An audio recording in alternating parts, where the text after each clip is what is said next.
البوابين قاعدين بيتفرجوا عليكم. شفاكم الله وعافاكم يا باشا. ميرسي يا حبيبي. يلا يا بنت نمتع البوابين. ورينا بقى من حسابي عشان نهيص ونفرح ونتبسط. طب طلعنا بقى وهنتبسط يا ولد. بتطلع ابقى توصى بيه وحياتك يا معلم. حكايات. لا حرام يا عربي، ده بني ادم في الاخر يا راجل. هتروح من ربنا فين يا عربي؟ ما اصل احنا في كارثه غصب عننا. ضميري ما يسمحليش يا دكتور مش بمزاجنا والله. هنام بالليل ازاي؟ بمنوم يا دكتور.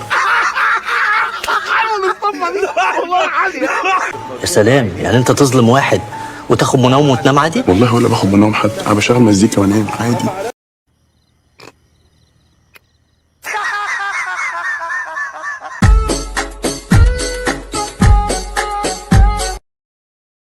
أنا هبعتك لمكان نونو صغير على قدك كده، أهدى مكان في العالم.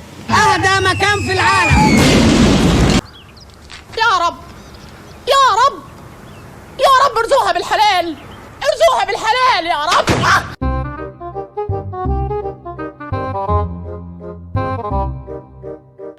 هنا بقى اهدى مكان في مصر.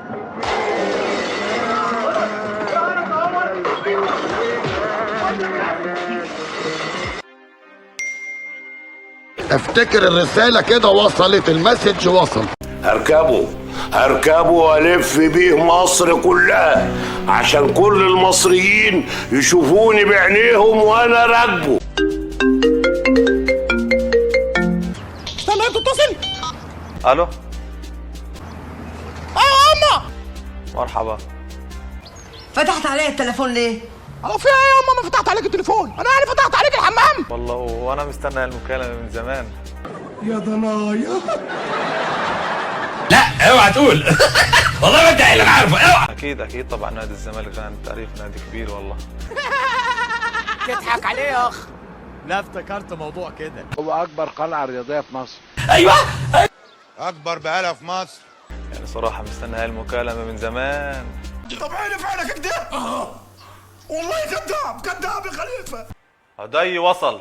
مبروك مبروك مبروك مبروك عليكم وعلينا.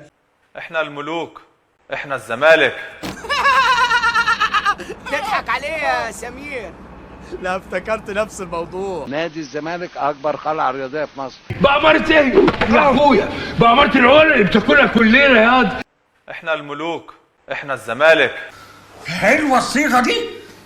حلوة ها؟ كده مش هنبقى ظلمناه؟ لا خالص يا دكتور. عملنا اللي علينا بالظبط. مش في حاجه نقدر نعملها اكتر من كده. يا عم اكيد مش هنبخل يعني. المنوم ده موجود في الصيدليه؟ موجود معايا. هات.